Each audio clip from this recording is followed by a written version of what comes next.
शहीद जो जिस्म न ॻरंदो आहे ऐं जेको साईं करीम सलाहु जे इश्क मोहबत वारो हूंदो आहे उन जो जिस्म न ॻरंदो ज़िक्र शरीफ़ पढ़ण वारो ला इलाहा इल्लल्लाह ला इलाहा इल्लल्लाह मुहम्मद रसूलुल्लाह सल्लल्लाहु अलैहि वसल्लम उन जो ज़िक्र करण सां जिस्म न ॻरंदो आहे तक़वा ऐं परहेज़गारी सां हलण वारनि जो जिस्म न ॻरंदो पराए नंग जो माण्हू बदखा न थिए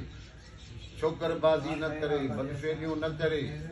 हराम जो लुको अंदरि न विझे पाड़े ओड़े सां मरूवत सां हले अलाह सीधो फरमाए त पहिरियों इनाम बख़्शिश रहमत जो ऐं ॿियो इनाम इहो ॾींदोमांइ तुंहिंजो जिस्म जीअं आहे तीअं पियो घणनि जाई जिस्म ईअं निकिता आहिनि घणा तक़वा हे जेको नफ़्स आहे न इहो नफ़्स जेको आहे हे ढूंढ हे जेको थिए थो जिस्म इहो नफ़्स थो कराए पोइ हे जिस्म फाटे थो पाणी थिए थो हॾा थिए थो पर जेको पंहिंजी अख खे ग़ैर खां हराम खां बचाए थो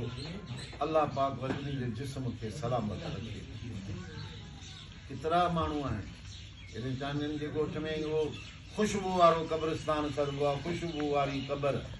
हूं त पट लॻी पई मींहं बरसातनि ॿोॾनि में त मुल्क जान हिकु थी वियो त क़बर कान पई जो पचियूं त हेठों क़बर निकिती तख़्ता निकिता ॾिठो त सुभान अल्लाह माई उहा सुकी पई पर हीअं जो ख़ुशबू जो हुबकारा जो निकिता त हीअं क़ब्रिस्तान सॼो ख़ुशबू पुछाई त उहो फलाणी कंहिं पुराणे ॿुधायो थी फलाणी हूंदी ज़माने में पंहिंजे मुड़ुस जी ताबेदार जी अदब एतिराम वारी पंहिंजे क़िस्मत जी पंहिंजे शर्मगाह जी हिफ़ाज़त करण वारी जेका माई खे शइ आहे उहा मुंहिंजे मुड़ुस जी अमानत आहे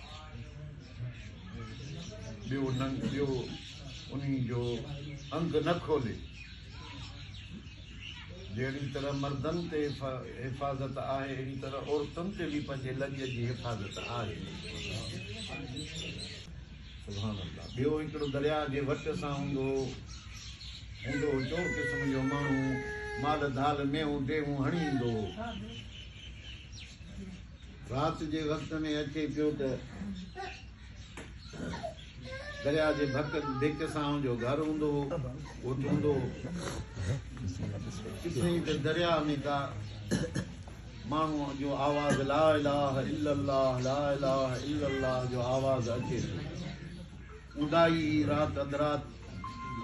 हिन सम्झो त को चोर माण्हू आहे जेको मेहूं कायूं थो वञे हाणे भो खाऊं या पंहिंजे ख़ौफ़ ज़ाहिर करण जे लाइ ला इलाहा पढ़ंदो थो वञे चोर माण्हू दिलेर माण्हू थींदो आहे क़बरनि दबरनि जे विचों लॻिया वेंदा आहिनि हुनखे भउ न थींदो आहे हिन बिस्मिल्लाह करे गोॾ ॿधी खणी दरिया में आग कई चई हाणे इहो वञे थो चोर कायूं इन चोर मां उन खां मेहूं देहूं मां फुरिया पंहिंजे काई अचां घर वेझो जो अची ॾिठई त सुभान अल्लाह लाश आहे जेको लुड़ंदो थो वञे उन मंझो आवाज़ ला इलाहा जो ईंदो दरिया जे क़ब्रिस्तान भिक सां को क़ब्रिस्तान हुयो दरिया जो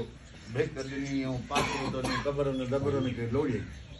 खोड़ ईअं थी विया आहिनि क़ब्रिस्तूं भरिसां हूंदियूं हुनखे दरिया ईंदो हो त लोड़ियूं हलियो वेंदो हो पोइ जॾहिं हुनजो मुंहुं खोलियईं ॾिठई त माई आहे अलाह जी कुदरत जीअं कफ़न में हुई अहिड़े नमूने सां लॻी पई आहे पोइ चई त ख़ुदा जी बानी ज़िक्र करें थी त कंहिंजी मुरीदानी आहे चई मां पीउ साईं रोज़े धणी बादशाह जी मुरीद यानी ज़िक्र मुर्शिद अहिड़ो ॾेई छॾियुसि जो दिलि बि ज़िक्र करे पई हुनजो जिस्म न त क़बर में विझण सां ओज़ो ॻरणु शुरू थी वेंदा पोयां सॾु थियुसि त ओ फलाणा मूंखे ज़िक्र ॾेई वञ पोइ हिते जो ॾिठई त हिकिड़ो माण्हू हिकिड़ो ॿारु क़बर खां निकितो वेठो आहे हिते सॾेसि थो इशारा थो करे हो इहो पीर साईं जो मुरीद रोज़े धणी बादशाह जो मूंखे ख़तरो न थियो भउ न थियुसि ॿी चईंसि त वाह तूं त ज़िक्र थो चए तूं त पाण छुटल माण्हू आहे छुटल रूह आहे जो कमर मां निकिरी पियो थो मूं सां ॻाल्हाई अलाह जी साईं महिरबानी आहे बेशक अल्लाह जी मूंसां महिरबानी आहे मूंखे बख़्शियो अथई पर ज़िक्र शरीफ़ जो तूं पढ़ियो सवेर इहो मां ॿुधो जेको इहो ज़िक्र पढ़े थो ऐं उन निस्बत में आहे उन सां अञा वधीक अल्लाह जी भलाई ऐं महिरबानी थिए थी तूं कंहिंजो मुरीद आहे चई मां आहियां पीसे रोज़े धणी बादशाह जो सैयद मोहम्मद राशिद शाह कि मूंखे ज़िक्र ॾेयूं वञ चई त मूंखे इजाज़त मुर्शिद जी हली न आहे जॾहिं इजाज़त ॾींदा तॾहिं ज़िक्र ॾींदुसि वरी उहो माण्हू क़ब्र में ग़ाइब थी वियो पीर साईं जन वटि आयो उनखे अर्ज़ु कयईं त साईं हीअं रस्ते वेंदे मां हीअ लक़ाब ॾिठो आहे त ज़िक्र शरीफ़ थो घुरे फरमाए थो तूं ज़िक्र ॿुधाएसि हा जेको असां पढ़ंदा आहियूं चए साईं तोखे इजाज़त त कान ॾिनी त माण्हू खे ज़िक्र ॾिजांइ चङो भला जॾहिं बि इन वाट सां कॾहिं गुज़र थिए त असांखे ॿुधाइजांइ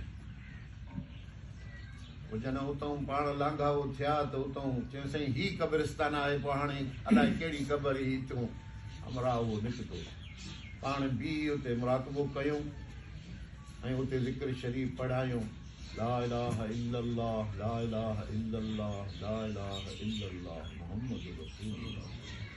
पोइ फरमायूं त असां हाणे इन क़बर वारे खे ज़िक्र ॾिनो आहे असां हुनखे पंहिंजी अमानत पहुचाई